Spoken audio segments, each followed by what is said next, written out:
اور اس کے بعد آپ جتنی مرضی لابنگ کرتے پھریں, جتنے مرضی دورے کرتے پھریں ممالک کے, آپ کی ذاتی طور پر تو بڑی اچھی ملاقاتیں ہو جائیں گی. ٹرمپ صاحب آپ کی تعریف بھی کر دیں گے کہ آپ جیسا خوش آمدی کوئی نہیں دیکھا آج تک, سب کے سامنے کھڑے ہو کے کہ جی یہ وہ ایسی خوش آمد کرتے ہیں, یہ کمال ہے. لیکن ملک کا آپ نے بیڑا غرق کر دیا ہے, اس کے امیج کا, اس کی ساکھ کا یہ حال کر دیا. انگریزی میں جو ہیومن رائٹس آرگنائزیشن ہے UN کی, ان کی آفیشیل ویب سائٹ اکاؤنٹ پر جو لکھا ہے وہ بھی میں پڑھ دیتا ہوں. یہ آفیشیل جو انہوں نے جاری کیا ہے, یہ تو میں نے ترجمہ پہلے آپ کے سامنے پیش کیا.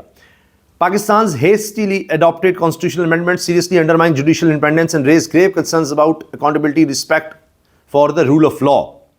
These changes risks subjecting the judiciary to political interference and executive control. لیں جی, یہ حال ہو گیا. اور تو اور ان کا اب ترجمان کا ویڈیو پیغام بھی سن لیجئے جو انہوں نے جواب دیا, اور اس کا ساتھ ساتھ انگلش ٹرانسلیشن بھی ہو رہا ہوتا ہے. یہ جو hastily adopted constitutional amendments seriously undermine judicial independence and raise grave concerns about military accountability and respect for the rule of law. These changes, taken together, risk subjugating the judiciary to political interference and executive control. We are concerned that these amendments risk far-reaching consequences for the principles of democracy and the rule of law, which the Pakistani people hold dear. لیں جی, جمہوریت بھی گئی اور قانون کی حکمرانی بھی گئی. یہ وہ بات کر رہے ہیں کہ جی پاکستانی عوام کے لیے جو چیز ضروری ہے, قانون کی حکمرانی ہونا, جمہوریت ہونا, وہ گئی ان ترامیم سے. یہ حال ہو گیا ہے. لیکن عطا تارڑ صاحب کو جو سوج رہا ہے وہ ہے اڈیالہ کا قیدی, اس کے اوپر ہونے والے مظالم, وہ کس طرح سے ہم نے ڈیفینڈ کرنے ہیں.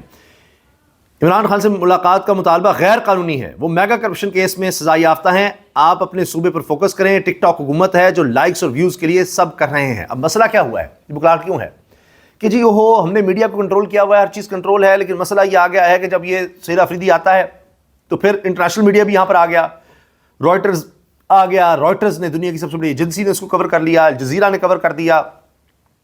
تو اب یہ تو ویوز آ رہے ہیں, سوشل میڈیا کے لائکس آ رہے ہیں, الیکٹرانک میڈیا کو دیکھ نہیں رہا, اس کو تو ہم اشتہار دیتے ہیں. یہاں کس کس کو کنٹرول کریں.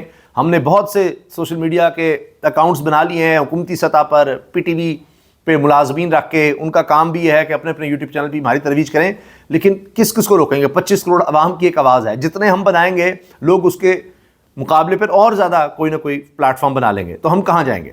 تو وہ جھنجھلاٹ ہے کہ جی یہ جا کر یہ تصویر لیتا ہے خان کی, یہ فلاں کرتا ہے, یہ جناب ٹک ٹاک اور لائکس کی ہے. آپ نے تو پورے ڈپارٹمنٹس بنائے ہوئے ہیں حضور, وہ بھی ذرا دیکھ لیں. تو یہ ان کو جھنجھلاتا ہے کہ میری لیڈر سے ملاقات کرائی جائے. بھائی وہ جیل گیا ہے ایک میگا کرپشن کیس میں, 190 ملین پاؤنڈ کا میگا کرپشن کیس میں سزا یافتہ ایک شخص ہے, آپ کہنے ہماری ملاقات کرائی جائے. وہ 1 روپیہ اس 190 ملین پاؤنڈ میں سے خان یا اس کی اہلیہ کی جیب میں نہیں گیا, سب کو پتا ہے. یہ سرکاری خزانے میں آیا, ادھر سے انہوں نے کہا جی اچھا سپریم کورٹ میں لے جاتے ہیں, وہ ملک ریاض صاحب کدھر ہیں, کیا ہے, پھر کہاں سے یہ سارا کچھ شروع ہوا تھا کیس. وہ بھی انہوں نے زیادہ قیمت پر کس طرح سے نواز شریف صاحب کے بیٹے سے ڈیل کی تھی, ان کے محلات جو خریدے تھے اس پر برطانیہ میں یہ ہوا کہ یہ پیسہ کہاں سے آ رہا ہے جی, ملک ریاض صاحب یہ اتنا مہنگا کیوں خرید رہے ہیں, وہ سب کس طرح سے ہوا. تو بہرحال جانے دیں, وہ ایک لمبی کہانی. بات کرنا بہت آسان ہے. آپ کوئی درخواست لائے جس کے اوپر آپ نے درج کیا ہو کہ جیل مینول یا جیل کے جو رولز ہیں یا جو پاکستان میں رائج قانون ہے وہ آپ کو اجازت دیتا ہے اس ملاقات کی. ایک غیر قانونی نہیں, وہ نواز شریف صاحب کو اجازت دیتا تھا 100-150 پلس بندے کی ملاقات کی, یہاں نہیں دیتا. منگل کو جمعرات کو اجازت ملی, عدالت میں یہ سارا کچھ ہوا, لکھ کر دیا, تبھی تو توہین عدالت کی درخواستیں جا رہی ہیں. اصل میں اب یہی ہے عطا تارڑ صاحب جو بات کر رہے ہیں نا, کہ ان کی جھنجھلاہٹ اور بکھلاہٹ اس بات پر ہے کہ یہ ہائی لائٹ کیوں ہو جاتا ہے معاملہ. رات کے اندھیرے میں بھی لوگ پہنچ جاتے ہیں. اب سہیل آفریدی وزیر اعلیٰ ہے, اس کے خلاف ہم اس طرح آپریشن بھی نہیں کر سکتے کہ اس کو پکڑیں اور گھسیٹیں سڑکوں پر, کہ علیمہ صاحبہ یا ان کی بہنوں کو تو ہم نے گھسیٹا اور ان کی بہن کو, تو اس کے ساتھ کیسے کریں گے. میڈیا مسلسل وہاں پر رہا ہے, اب ہم لائٹس آف کرنا بھی مشکل ہو جائے گا, اور زیادہ ہائی لائٹ جو کہ انٹرنیشنل میڈیا پہنچ گیا تھا, یہ ایک مسئلہ بن گیا ہے.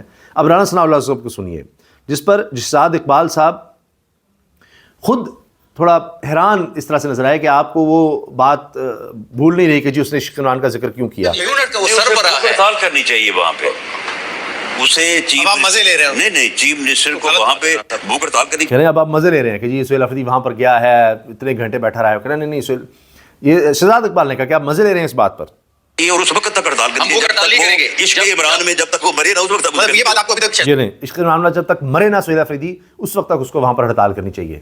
یہ ایک چیف ایگزیکٹو کو چاہ رہے ہیں کہ جی وہ مرتا کیوں نہیں ہے, بھوک ہڑتال کرے اور مر ہی جائے, وہاں کیوں وہ پہنچ رہا ہے, ہمیں کیوں تنگ کر رہا ہے, ہمیں یہاں جا کے جواب دینے پڑتے ہیں.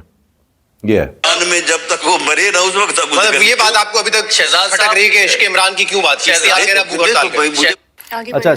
تو شفیع جان جو کہ معاون خصوصی برائے اطلاعات ہیں خیبر پختونخوا میں, وہ کہہ رہے ہیں جی بھوک ہڑتال نہیں کرے گا. شہزاد اقبال کہہ رہے ہیں اچھا آپ کو اس نے جو بات کی تھی کہ عشق عمران میں مرنے کی, تو آپ چاہ رہے ہیں وہ اس طرح سے کرتا کیوں نہیں, یا وہ آپ بھول نہیں رہے. یہ ہے جی.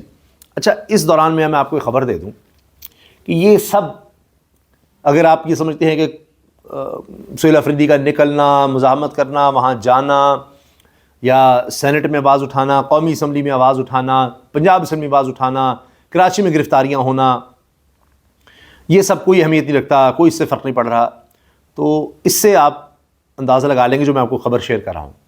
جب سہیل افریدی وہاں پر بیٹھے رہے ہیں تو مذاکرات بھی ہوئے ہیں, جیل انتظامی سے بھی ہوئے ہیں, پھر کسی شخصیت کو جیل میں لے جایا بھی گیا ہے, اور جیل میں لے جا کر وہاں پر قرآن پر حلف دیا گیا ہے, ہاتھ رکھ کے حلف دیا گیا قرآن پر کہ جی خان بالکل ٹھیک ہے, اس کو کوئی مسئلہ نہیں ہے.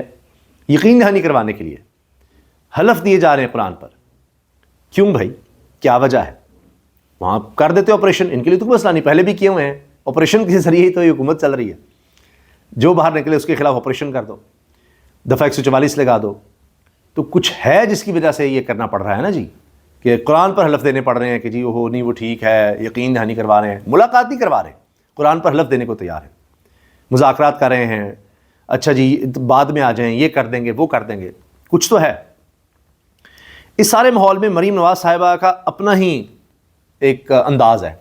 اب ہوا یہ کہ ایک ویڈیو سامنے آئی, یہاں پر خوش آمدیوں کی کمی تو ہے نہیں, کہ پنجاب کے عوام مریم نواز شریف صاحبہ کو تاحیات وزیر اعلیٰ دیکھنا چاہتے ہیں جب تک ان کی زندگی ہے, کیونکہ اب یہاں تاحیات کی آئینی ترامیم چل رہی ہیں, تو مریم صاحبہ پیچھے کیسے رہیں؟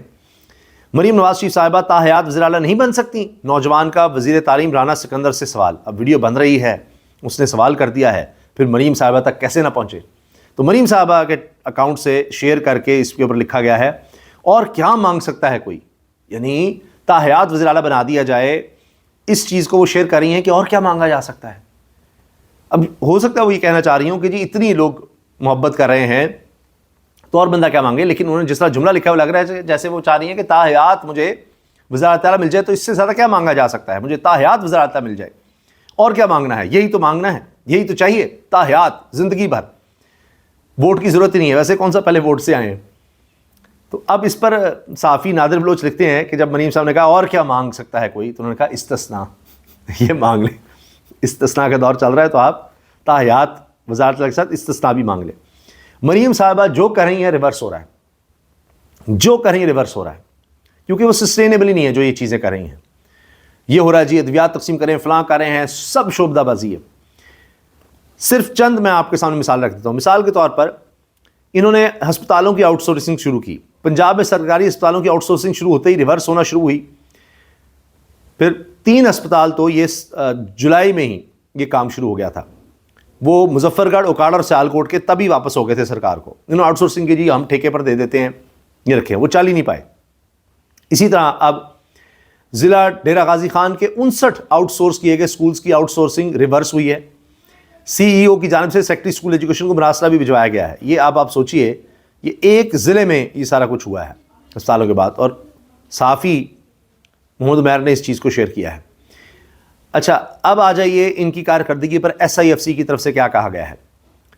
پاکستان میں کمائی دولت کا بڑا حصہ یو اے ای متحدہ عرب امارات, آپ کو پتہ ہے یہ سارے اشرافیہ کے آئے تھے, $12.5 ارب ادھر پتہ لگ گئے تھے صرف ریئل اسٹیٹ میں انویسٹمنٹ, اور مسلسل جاری ہے.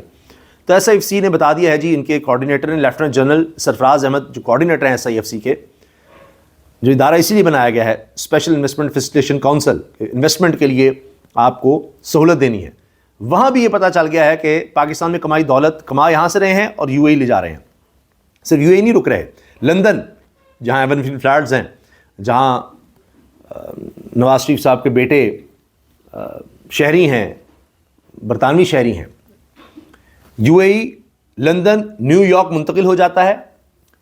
براہ راست غیر ملکی سرمایہ کاری محض 1.2 ارب ڈالر ہے. جب تک مقامی کاروباری طبقہ سرمایہ کاری نہیں کرے گا غیر ملکی سرمایہ کار بھی نہیں آئیں گے. تو غیر ملکی سرمایہ کار تو یو این کو دیکھیں گے کہ وہاں ترامیم جو ہوئی ہیں ان کا کیا حال ہے, وہ اس لیے بھی نہیں آئیں گے. تو اس لیے جناب جب تک یہاں کے لوگ انویسٹ نہیں کریں گے باہر سے کیا آنا ہے. ملک میں گروتھ کا پلان موجود ہی نہیں, مالیاتی صورتحال کا بیڑا غرق کر دیا.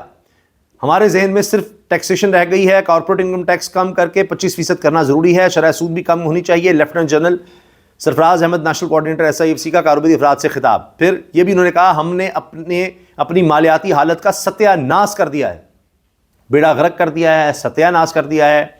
لیفٹیننٹ جنرل سرفراز احمد صاحب کہہ رہے ہیں کچھ نہیں چھوڑا. یہ ہے جی 4 سال کی کارکردگی موجودہ حکومت کی. پھر 3 تو ابھی حالیہ بیان آ گئے. IMF کو چھوڑ دیں آپ, عالمی مالیاتی ادارے کیا کہہ رہے ہیں, IMF کیا کہہ رہا ہے, اقوام متحدہ کا میں نے آپ کو شروع میں بتا دیا, وہ تو چھوڑ ہی دیجئے نا. اپنے جو چیخ رہے ہیں صرف وہ 3 مثالیں ابھی حالیہ. پہلے تو یہ میں نے آپ کو بتا دیا نیشنل کوآرڈینیٹر SIFC انہوں نے کہہ دیا ہے کہ ہم نے ستیہ ناش کر دیا ہے مالیاتی حالت کا. گورنر اسٹیٹ بینک جمیل احمد وہ بھی انہی کے لگائے ہوئے ہیں حکومت کے. معاشی ماڈل آبادی کے تقاضے پورے کرنے کے قابل ہی نہیں رہا. حکومتی اخراجات پر کنٹرول نہیں, حکومت ایسے پیسے لگا رہی ہے. مریم صاحب ہیں تو وہ کہتی ہیں بیٹھ کر بڑے فقیر انداز میں کہ جی میرے چیف سیکرٹری صاحب کہتے ہیں کہ آپ مجھے ڈر ہے کسی دن جائیں گی اور جہاز سے آپ اربوں روپیہ پھینک دیں گی, کیونکہ وہ اپنا ذاتی تھوڑا ہے, ٹیکس کا پیسہ ہے, اشتہاروں پر اتنا لگا دیا ہے, تقاریب پر اتنا لگا دیا ہے, سیلف پروموشن پر اتنا لگا رہے ہیں, حکومتی اخراجات بڑھ رہے ہیں, کابینہ کی تنخواہیں بڑھ رہی ہیں, جناب یہاں اسپیکر کی گاڑیاں بڑھ رہی ہیں, پنجاب اسپیکر کو مل جائے, قومی اسمبلی اس کی تنخواہیں بڑھ رہی ہیں, سینٹ چیئرمین امیر لوگ ہیں, اشرافیہ میں ہیں, کروڑ پتی ارب پتی لوگ ہیں. پہلی گاڑیاں کروڑوں کی گاڑیاں ہی صرف, لیکن تنخواہ پھر بھی جناب بڑھانی ہے, پورے ہی پڑتی. اسٹیٹ بینک والے چیخ رہے ہیں, گورنر صاحب SIFC کے کوآرڈینیٹر صاحب بول رہے ہیں کہ جی ستیہ ناش ہو گیا, بیڑا غرق ہو گیا. اور مشیر توانائی محمد علی نے بتا دیا ہے, وہ بھی کابینہ کا حصہ ہے موصوف. گورننس کے مسائل سرمایہ کاروں کے اعتماد میں کمی کی وجہ ہیں. گورننس کے مسائل ہیں, گورنمنٹ کے مسائل ہیں, حکومت سازی کے, حکومتی اقدامات کے مسائل ہیں. یہ 4.25 سال کی کارکردگی ہے جی.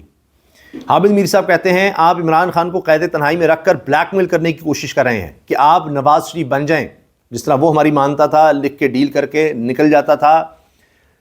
تو جس طرح اس نے ہماری غلامی قبول کی ہے, جس طرح وہ ڈیلیں کرتا ہے, جس طرح وہ کمپرومائز کرتا ہے, جس طرح اس نے اپنی بیٹی کو وزیر اعظم بنوا لیا, بھائی کو وزیر اعظم بنوا لیا, سمدھی کو نائب وزیر اعظم بنوا لیا, اس طرح کے کام کرو.